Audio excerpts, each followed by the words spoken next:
Good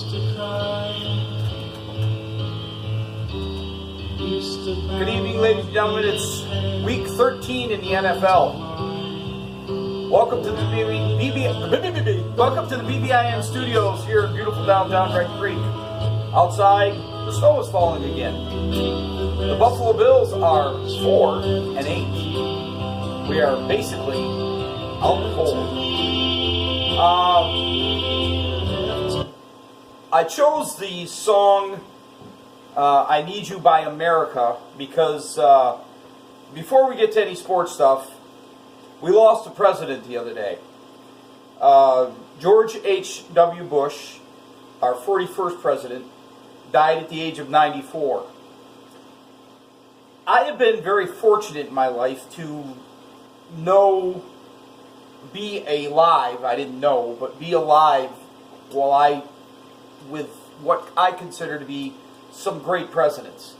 I was too young to know John F. Kennedy, to know his record, whatever. I've since studied it.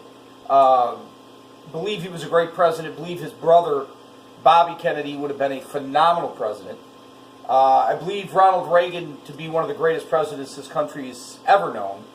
And I believe George Herbert Walker Bush to be probably one of the greatest presidents this country has ever known, and his son to be also a great president. So I've been very fortunate in that Reagan came into power basically when I was 20 years old, 21 years old. He was the first president that I really took an interest in and had voted for, and then after 8 years of Reagan, George Herbert Walker Bush ran.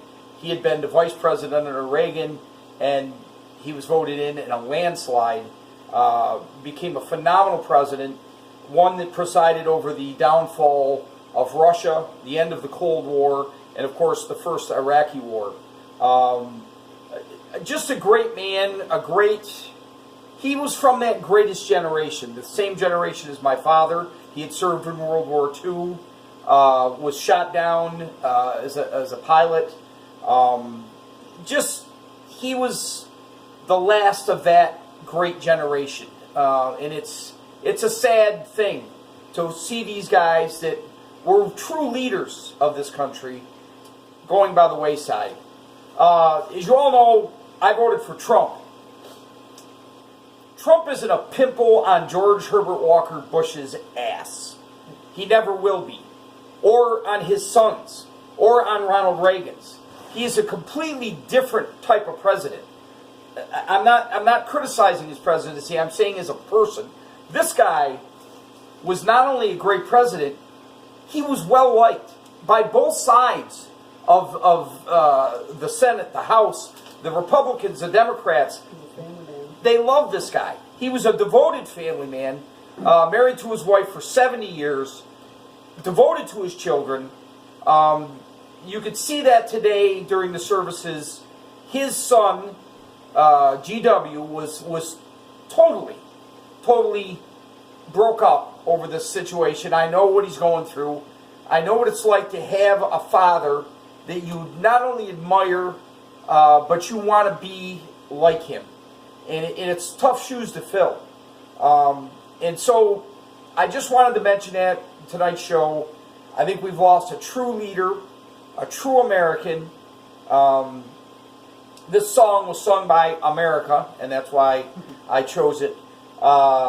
Because he truly put his love of country first. Before anything else. His family, his love of country, his faith were all kind of intertwined. And that's truly a great American. And I just am glad that I was able to be young while he was in office and see him at work. He had a great sense of humor. Matthews, what's his name? Is it Bob Matthews?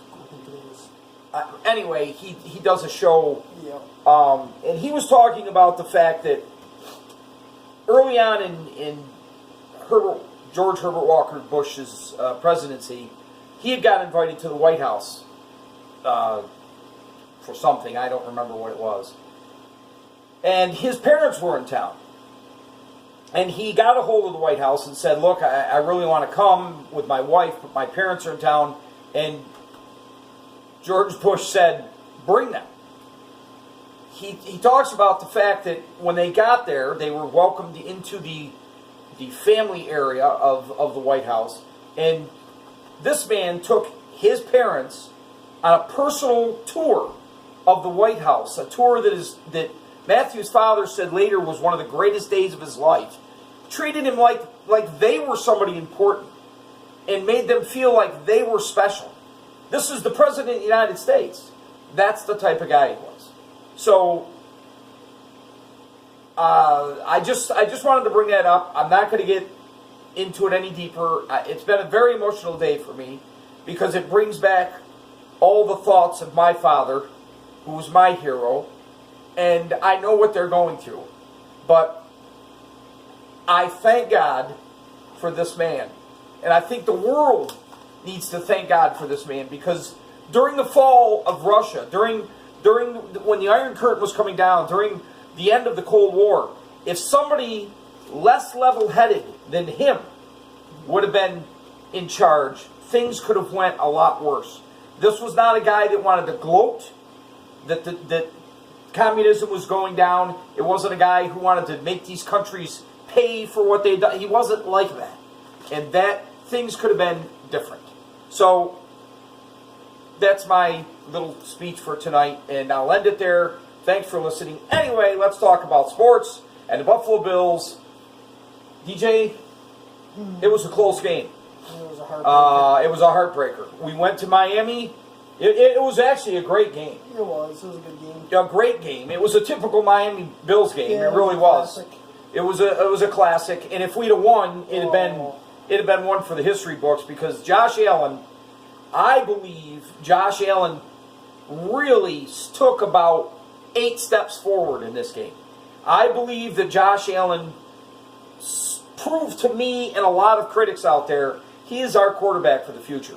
This kid never got rattled, didn't get shook, threw a couple of interceptions. Big deal. Goes out, puts on a game-winning drive with a minute and whatever. Yep.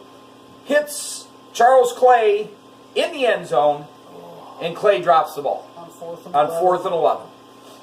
Should have caught the ball. Clay should have come back towards the ball. Didn't. Sooner. Stayed in the back of the end zone. Allen ran and kept the play alive. Yeah. Finally got out where he could throw the ball, threw the ball, and Clay just basically Clay would have dropped been #1 on SportsCenter for 3 months. It was just it would have been, and we'd have won the game. It would have been a phenomenal win for us. I think it would have done wonders for Allen moving forward. Yep. I think the game will do wonders for Allen anyway, because I think it shut a lot of critics up. Nobody could watch that game and say it was his fault that we lost it, because it wasn't. Our defense could have played a lot better game. Of course, our receivers could always play a better game. Our offensive line could have played a lot better game. Did we have any yards rushing? He was our leading rusher. Oh my God, he had 135 rushes. He's our leading rusher. You know, when your quarterback's your leading rusher, it says a lot about your offensive line. That's really something you can kind of put in the bank there. But I mean, the kid to me took a huge step forward. He just took over the game. I mean, he just was like, well, if we can't do anything else, I'm just going to run. I think he proved to the team, and he proved to his critics, there's no give up in this kid. No. It doesn't matter what's left on that, and that takes me back to Jim Kelly. When Jim Kelly was on the field, it didn't matter what the score was. It didn't matter how many interceptions he'd thrown. He was going to go out and try to win the game. Josh Allen did that same thing yesterday. It didn't matter he'd thrown a couple of interceptions. None of that mattered. All that mattered was he wanted to win in that win column. A little check mark. And he should have got it. As far as I'm concerned, Clay should have been... I would have fired him. I literally would fire him because I think he's worthless anyway. He'd be looking for a job. And they should be gone. There's plenty of guys out there. There's got to be receivers out there looking for a job.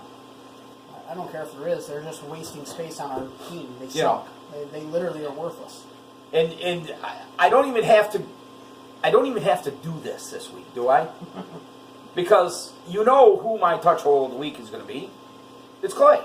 This guy lost the game. He single-handedly lost the game for I mean, I listened to Chopa the Bulldog or whatever after the game, and they're blaming Allen more than Clay. They're nuts. Basically, they're so anti-Allen, it's not funny. Because it's like, really, if you idiots can't see they said that Allen not controlled only this would game. they not take Allen now, they would have never taken Allen in this draft. He would have been the last quarterback they took. They would have taken anybody over. Now they're idiots. Whatever.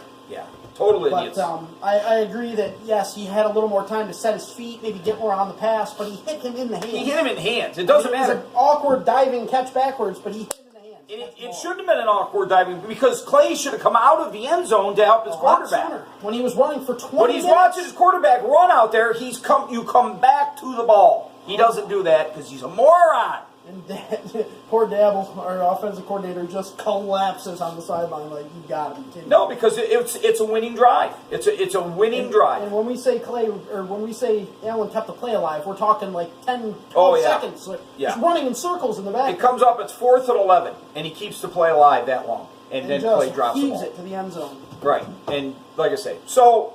Zay. Let's talk about Zay. Zay. He had a great game. He had 2 touchdowns, should have had 3. Allen missed him. He was wide open in the end zone, and Allen just awkward. You know, and Weeze and them were talking about that this morning. They said, you know, the problem is if Allen misses a guy, that's all they want to talk about.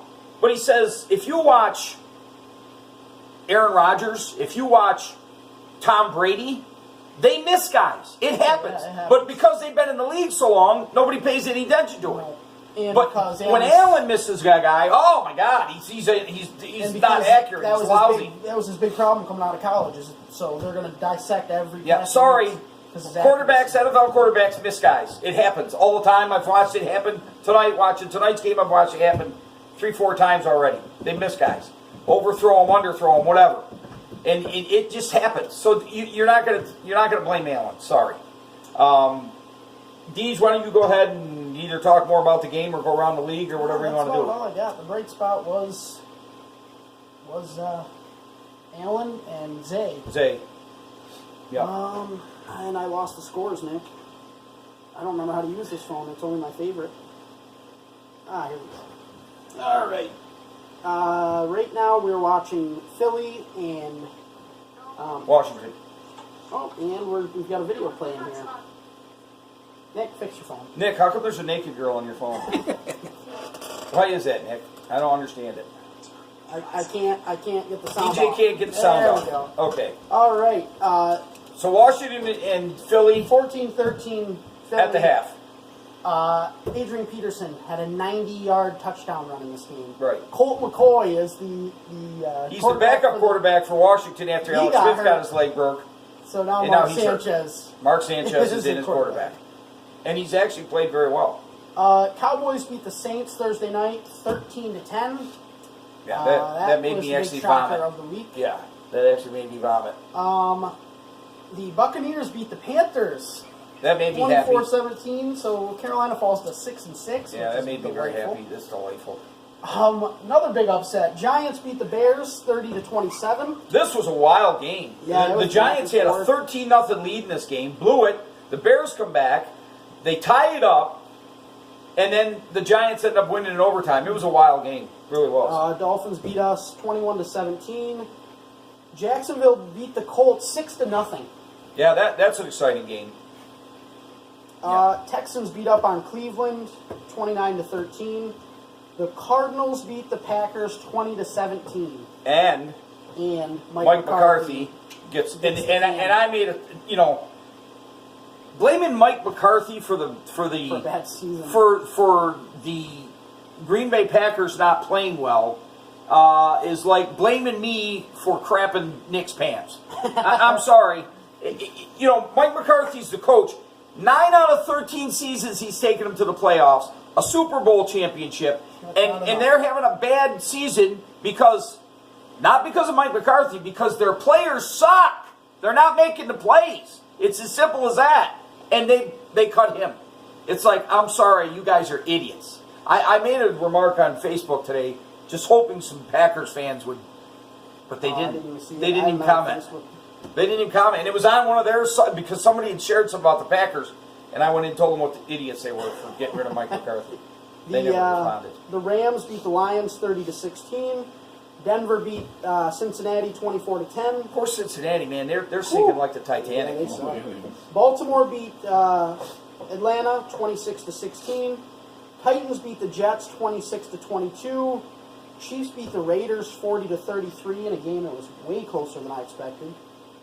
Seattle beat the 49ers 43-16. That was as close as I expected. New England beat Minnesota 24-10. That's just kind of a surprise. I thought Minnesota would put up more of a fight. I did too. And last night's game, the Melvin Gordon-less Los Angeles Chargers beat Pittsburgh in Pittsburgh 33-30 in an awesome back and forth game. Pittsburgh was up 23-7 at the half. And, Pittsburgh was up? Oh yeah, 23-7, and then Phillip Rivers just took over the second half and 33-30. It was awesome. How about the Sabres? Sabres now have lost 2 in a row, and probably going to lose tonight, so that'd be 3 in a row. Yeah, after winning 10 straight. After 10 straight, so they are also taking on water. But of course, there's 1,000 games left in the season, so plenty of time, because the season doesn't end until like next. Season's already over. When's it end? Next June? Yeah, season's already a quarter of the way done. A quarter of the way done. Yeah, they're already. They played 142 games. It's a quarter of the way done. That's why I love hockey. I don't know why you guys. The season runs from it runs from July till June. That's baseball. It's from July till June, and it never until the last. They're still losing. The last 2 weeks of the season, that's when it actually gets exciting. 2-1, they're losing. No, they only play 82 games. Half of baseball. I wish they played every night like baseball. It'd be fun. No, yeah, so You're going to watch it. Yeah, but then again, it's hockey, and no one really cares. That's why. Anyway, what else we got to talk about? Oh, Saturday went to Sunday. Yesterday. Yeah. Yesterday went to 53 degrees. Was gorgeous, sunny out. Yeah. It's snowing out right now. Just so you know, we just got rid of the snow that we got last week. Now it's snowing again. We get rid of it. It rains, and blah blah blah, and then it snows, and so it's coming back. I love it. I just love this. It's been winter now since October. Yankees haven't done a thing yet. No, they won't. They'll go find some more old sluggers. The Yankees love old sluggers. If you're like 42 and you have a bunch of home runs, they'll sign you. They don't care. We got rid of our best second baseman to go get a worthless player. Why? Who'd we get rid of? We're going after Machado. Well, we got rid of Torres. Which sucks. I don't like him. Pitching. See, Boston should prove that to you. Corbin. Pitching. Corbin. Get rid of your old men. What else we got to talk about? Fights? You want to talk about the fights at all? No. They were lower fights. Lower This week's pay-per-view coming up. Hopefully I'll be going to EB Gators. Watch with all the boys from Lions. Good old EB You Gators. guys better be there. Okay. All you high school kids, show up. All you high schoolers, you better be there. Show up EB Gators, all you high school kids. It's a little past your bedtime. Yes. Yeah, DJ's 30 now, hanging around with high school kids. It's a little weird, but okay. I guess, if that's who you identify with, that's okay. That's right. Anyway, we did some Christmas shopping the other day. I hurt my back, so every time I get out of the car, I was in excruciating pain, so that was fun. I'm still in a lot of pain, and no one wants to give me any drugs. So that kind of makes me sad, because I can't get any sleep at night. But anyway, that sucks. But Nick, get your phone. Anyway, I don't have anything more. We're going to go watch some more football. DJ can post this. Nobody ever comments or watches it anyway, so just wasting our time. we're wasting our time, but we have fun. Anyway, thanks for watching. I'm Daryl LaValle. For Nick and his naked pictures. We'll catch you later. We'll show them. Penthouse. Fluffy's right there on the table. The Grinch. Now we're back to